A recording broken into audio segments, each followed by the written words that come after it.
Recipient of the Award for Application of Science and Technology for Rural Development 2024, Rashmi Bharti.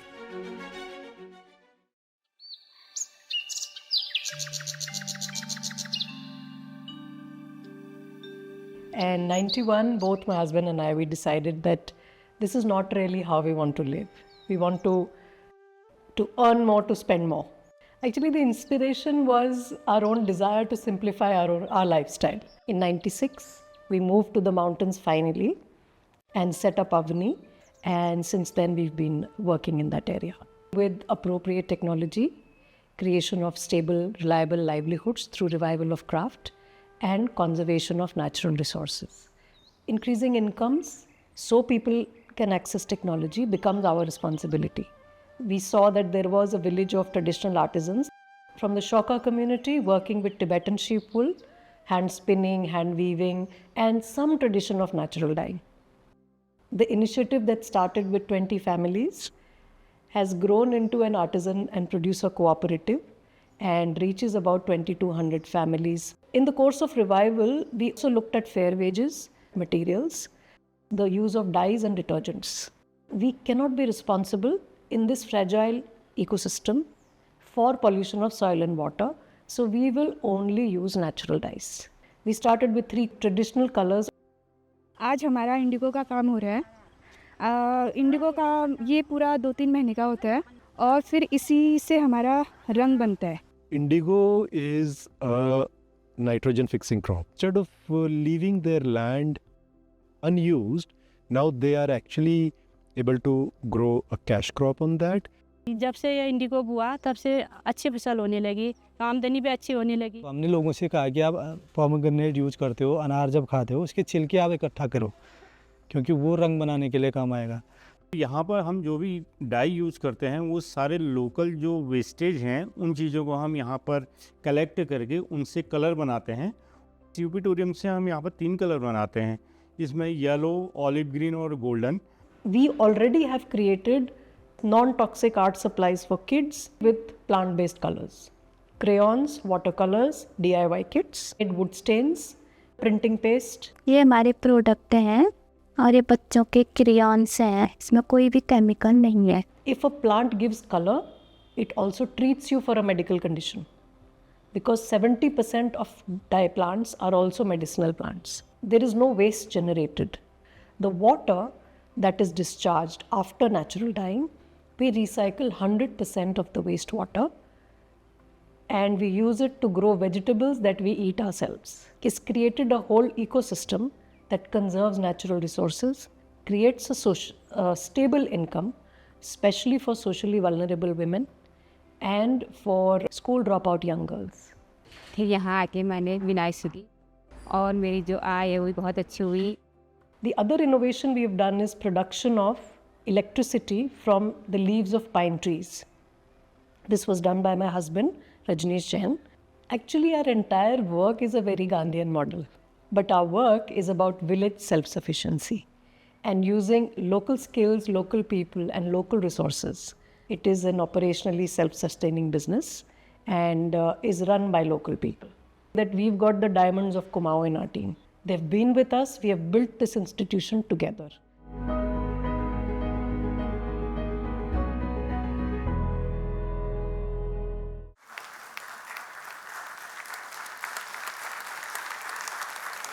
In 1991, we decided to shift from Delhi to live and work in a small village in Uttarakhand.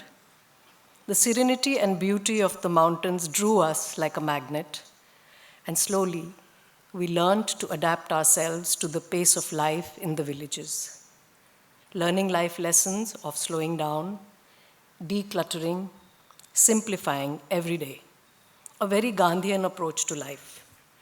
Our journey then took us to the tribal areas of Orissa, and in 1996, we shifted back to the Himalayas and based ourselves at a Gandhian ashram set up by Sarla Ben, a close disciple of Gandhiji, in Pithoragarh district of Uttarakhand.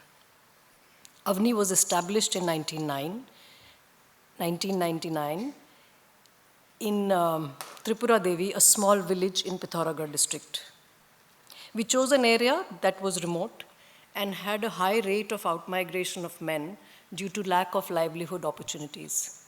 In the mountains, it's cash economy. Most men migrate outside. They send money orders home, and the families then use the cash to buy rations. The area we chose, the scope of livelihoods was very, very small, other than army or private jobs in the cities. So our job was to create a livelihood option that was local and reliable while improving the quality of life. Equal opportunity and equal access meant that we did not conduct interviews and there was no rejection. Anyone with a keen desire to learn was welcome. This brought us many rural women and men who are gems of this area, who have been with Avani for the last 25 years and are the core managerial team today. Program-wise, initially we brought electricity through solar lighting to 25 villages in this region. To ensure the participation of the poorest of the poor, we initiated an income generation program based on traditional craft of hand spinning and hand weaving of the Shoka community, who were traditionally traders with Tibet and worked with Tibetan sheep wool to create carpets, tweeds, and shawls. We looked at the ecosystem around craft and understood that the use of natural fibers and natural dyes, while using sustainable and circular production systems, would be our way of working. So we started working on sustainability in '96, ensuring that the cycle was circular and non-polluting. The use of water and energy were other important components of the production cycle. This textile initiative has grown into a producer-owned cooperative called Earthcraft since 2005. It produces and markets high-quality handmade textiles in natural dyes with around 1,500 producers. Our work with textiles brought the issue of toxicity of synthetically produced dyes to the forefront.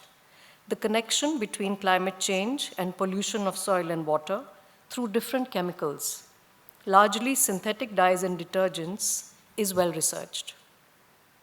The annual global demand for colorants is about 11 million metric tons. And we are looking at applications from art supplies, cosmetics, paint industry, textiles. And a lot of them are petroleum-based or 40% are carcinogenic too, the synthetic dyes.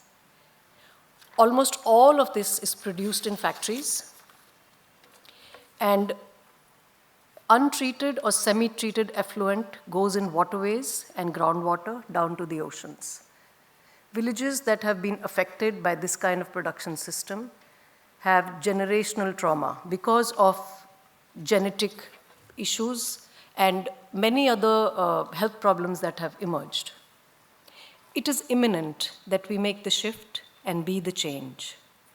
Production of natural dyes by small farmers can be a very reliable source of cash income, and a standardized, transparent supply chain in remote rural areas, including Himalayas and tribal areas.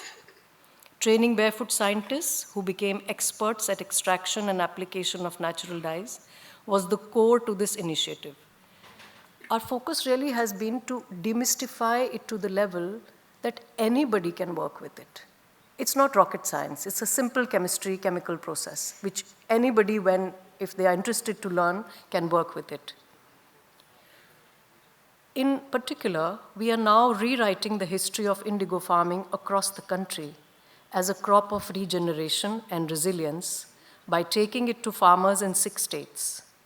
Local action impacting climate change, where we are really emphasizing every person, their small action has an impact in the larger picture.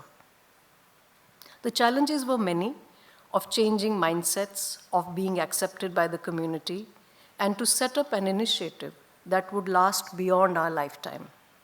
It was slow progression built on dialogue, inclusiveness, and compassion. The learning was mutual and respectful of the traditional knowledge systems. It allowed us to have a friendship with the community, not as beneficiaries, but as people living in the same ecosystem. The fact that we were living in the village helped establish trust, but it took time. The love and acceptance we have received from village communities is what has kept us going. The honesty of intention brought us grace and a large network of friends and well-wishers, both in India and worldwide, for which we are forever grateful. We believe each of us is a magnet for things to happen. Our intention, action, passion, and perseverance allows existence to conspire to support us in every way.